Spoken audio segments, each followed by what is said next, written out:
Did you ever notice when you pull into a campground, register, pay your fees, then you take your rig back and you're getting ready to park? You almost always have to stop. The co-pilot gets out, and when you do that, a strange thing happens.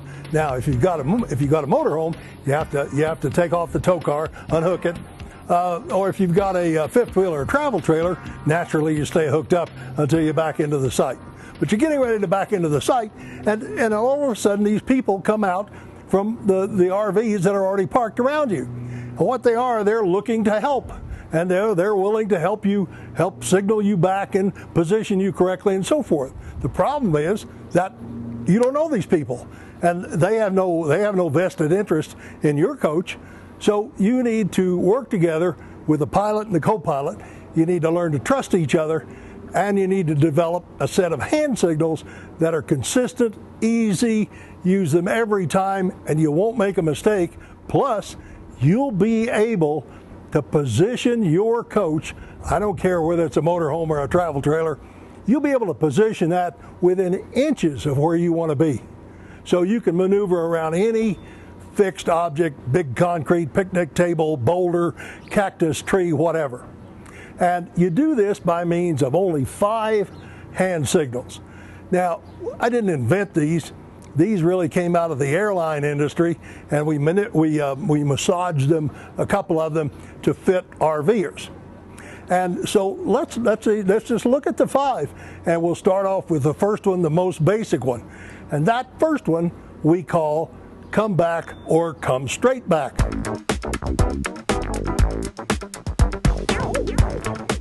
With all the hand signals, what we want you to do as a co-pilot standing in back of your RV, now we want you to remember a couple of things. One is that the pilot is up there in the driver's seat, sometimes 50, 60 feet away, looking into a small piece of glass that we call a mirror, trying to see you, and you're trying to signal them. Now multiply that problem with rain or darkness or leaves in the way from tree limbs, and you've just got a handful of problems. But you never ever want to scratch your coach. So the first signal comes straight back. We do it like this. Now notice my arms. All you have to do is just put your arms out in front of you.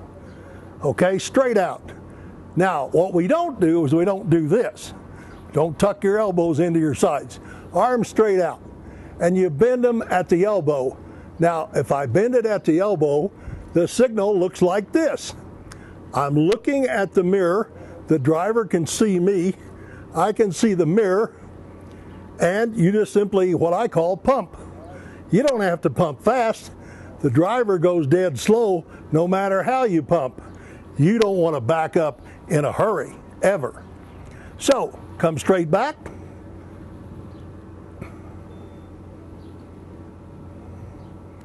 And that's all it takes. But look at the position of my hands. They're not like this, because if they're like this, you can't see that edge looking through the mirror 50, 60 feet away. They're like this, and you can see the flats of the hand, the backs of the hand, that distance.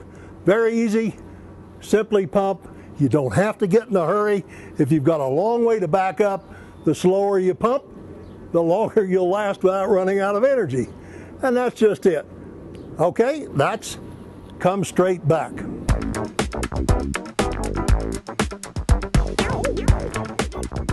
Gesture number 2, or hand signal number 2.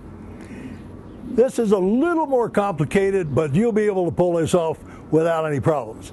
Now there's 2 that are just very similar. One is go left, and the other similar one is go right. Now the rule here is always the co-pilot points the direction they want the rear end of the coach to go. That's it. You never, ever, ever try to tell the driver which way to turn the steering wheel. So gestures like, or don't mean anything. What does mean something is you want the coach to go right. It's very simple. I want the rear end of the coach to go right. I'm going to signal that to the driver this way. You put your right hand up, palm facing forward. just like you're on jury duty. And you put your left hand up, palm facing backward. I'll show you why in a minute. Now, to go right, remember, I'm pointing that I want the rear end of the coach to go to the right. So you pump again, both arms. And that's all you have to do. Now, it's just kind of neat. You don't have to get any faster. You just keep going. But the trick here is this. When you're pointing the coach, the rear end of the coach to go to the right, the driver needs to know how much. The driver has to turn the steering wheel, therefore the front steer tires turn, and how much does he need to turn the steering wheel? Well, there's a very simple solution to this. Every time you pump, the driver turns the steering wheel a little bit. And if you keep pumping, the driver keeps turning a little bit. Now what's going to happen is, as you keep pumping, the driver is going to run out of turning radius. So they will reach the maximum turning radius of the coach, and that's fine. So you as the co-pilot back here can tell how much that needs to turn and where that rear end needs to go, and that's exactly what you do. So if you stop, the driver stops turning the steering wheel. It's just that simple. If you're pumping, he's continuing to turn. If you're not pumping, he continues to back at that particular radius. Okay, very simple. Now go left.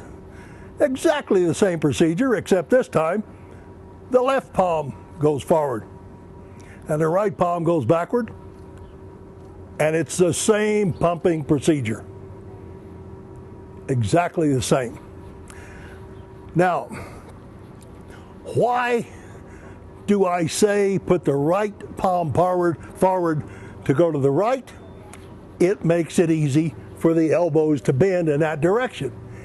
Try this if you want to try how not to. Try putting both arms up like you're coming straight back and say, okay, you need to go to the right. You can't get them over there. It just won't go.